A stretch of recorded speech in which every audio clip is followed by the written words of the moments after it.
June 18th, 2025. Mount Etna was sleeping. Then the alarm started screaming.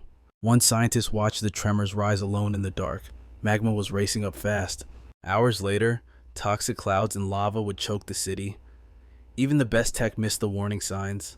How did the world's top monitors fail to predict this disaster? The danger started deep underground with a silent pulse. It began at 9 p.m. Sensors picked up a steady rise in power on June 18th. This wasn't noise.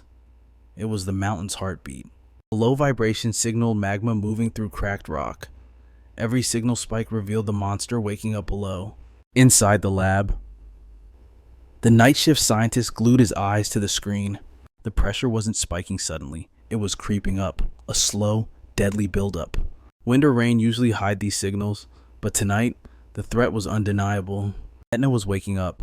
By midnight, the graphs changed drastically. The shaking stabilized at a terrifying high. Magma was smashing through rock to find a way out. Experts knew the system was about to blow. The machines couldn't say where it would burst, but they knew something huge was coming. At 2 a.m., the signal shifted again. It grew stronger, focusing on one open pipe. Then at 2:40 a.m., the power surged to max levels. This was the final warning. Pressure peaked. The ground was about to crack open. Every second on screen meant life or death. Tremors warn you, but they don't give you a time. You know magma is moving, not when it kills. This is where nature outsmarts our best technology. The gap in data can be fatal. The countdown was on, but the exact moment of doom remained hidden. At 11:25 p.m., a sharp spike hit the dashboard. The lone scientist caught the sudden jump in activity. The silent room suddenly felt very dangerous. Every machine was set for this exact moment. Etna's silence was over. The rule is simple. Check, warn, record. First, he made sure it wasn't just wind. But that rising line on the graph was real. It was climbing fast and steady. Within minutes, he triggered the alarm. The regional network was now on notice. Computers woke up staff and officials in Catania instantly. The night crew was barely a skeleton team. Just one backup tech and remote analysts were watching. When the alarm hit, they moved fast. The scientist logged the threat and checked the cameras. Gas, heat, sound, he scanned it all. Every single sensor confirmed the nightmare. The data was consistent. The mountain was alive. Standard protocol demanded an immediate danger report. He sent a timestamped alert to civil protection. Tremors high. Surface breach possible. Backup crews raced to the observatory. They prepared for the worst-case scenario.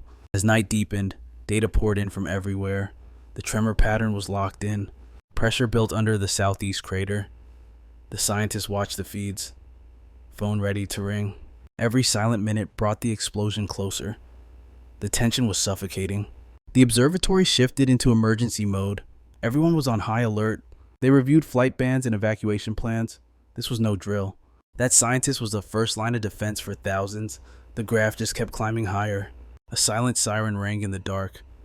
They waited for dawn to show the destruction. At sunrise on June 19th, the landscape changed instantly. Glowing lava poured from the southeast crater. The river of fire carved through ash fields. It headed straight for the Valle del Leone. Analysts tracked the front at 1,930 meters up. The lava stream stretched 4 kilometers long. The steep, scarred terrain couldn't stop it. Molten rock raced down gullies unused for years. But the nightmare wasn't over yet. A second hole ripped open on the southeast rim. Another lava river branched out, threatening everyone. Analysts scrambled as the second death wave picked up speed. Etna was no longer satisfied with just one way out. Underground pressure smashed through multiple new vents. Living on the southern slopes, you are now in the crosshairs. The main river of fire pushed east. The new branch hooked south. Unpredictable and deadly. Every hour, your safety margin shrinks to zero. Even experts are terrified. One vent is manageable, 2 vents. That changes the survival math instantly. By noon, the lava stretched further than worst-case scenarios. Drones confirmed the nightmare. Internal pressure shattered the mountain's entire eastern flank. Every new lava branch is a death sentence. Etna follows no script. The mountain's shifting architecture set the stage for total disaster. Sunrise proved this wasn't just a local problem anymore. Ash rocketed to 6,000 meters. That is commercial jet territory. Authorities slammed a code red on the airspace immediately. Routine flights gone. Pilots swerved as winds drove the ash into busy flight paths. Sicily's airports went into full panic mode. Catania tracked the plume obsessively. Flights grounded instantly. Others diverted hundreds of kilometers to escape. Ash melts into glass inside jet engines.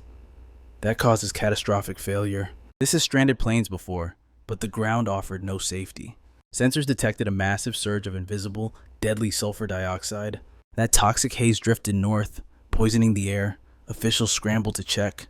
Even low levels shut down lungs. Your children and grandparents are vulnerable. That sharp sulfur smell was the only warning they got. Randazzo, 15 kilometers away, choked on ash. José Maria, 50 kilometers. Emergency alerts scream the same message. Stay inside or risk your health. This wasn't news. It was a direct attack on their lives. The threat bounced from the ground to the sky. Officials chased the data, rewriting forecasts as the plume evolved. A deep tremor became a nightmare for thousands. We rely on a massive web of sensors to survive, but in June 2025, those instruments failed us. Punta Lucia spiked 0.2 microradians. Monte Rovallo hit 106 nanostrain. The rock was bending. Magma was pushing up. This was urgent. But the global navigation satellite system showed absolutely nothing. No swelling, no spike, just a deadly flat line. Scientists were blind. Was the deformation just too local? Was it a glitch or a flaw in the network? These gaps lead to missed warnings and dead citizens. At 9:30 UTC, invisible waves rippled through the air. You have to cross-check that data to understand the threat. But with satellite systems silent, nobody knew the true danger. Data streams died. Analysts were flying blind. The illusion of safety shattered. We realized how much we missed. Scientists guessed while the clock ticked for everyone nearby. Catania sits just 30 kilometers from the summit. Share this now. Volcanic ash is burying rooftops and choking the streets right now. Residents stare at the mountain with pure dread. They know this nightmare all too well. Stores are locking up early. Windows are taped shut to stop the toxic grit. Parents are terrified to send kids to school tomorrow. But here is the truly shocking part. Despite the lethal threat, nobody has been ordered to evacuate. Catania is exposed. The villages are sitting ducks. Authorities are gambling with lives to avoid panic. Emergency teams are scrambling to read the hazard maps. Even the scientists cannot predict what happens next. We have seen this horror before. In 1669, lava crushed the city walls. Entire villages were wiped off the map. Recent eruptions trapped people in severed main roads. Yet widespread evacuations are terrifyingly rare. It is a deadly calculation. Nature does not follow our laws. One officer admitted the terrifying truth. They never know when a routine blast becomes a massacre. Locals are glued to social media for survival updates. They feel the ground shake and watch the ash fall. Some families are packing emergency bags tonight. Others are just praying for mercy. Your neighbors could be next. Scientists are still arguing over the data patterns. But for these families, the only certainty is fear. The entire city is waiting in the crosshairs. This time, the warnings might come too late to save them. Mount Etna proves our technology cannot tame nature. 900,000 people are living in the death zone today. One eruption could erase the line between safety and doom. You might get zero warning. Share this to save a life. Comment your location below.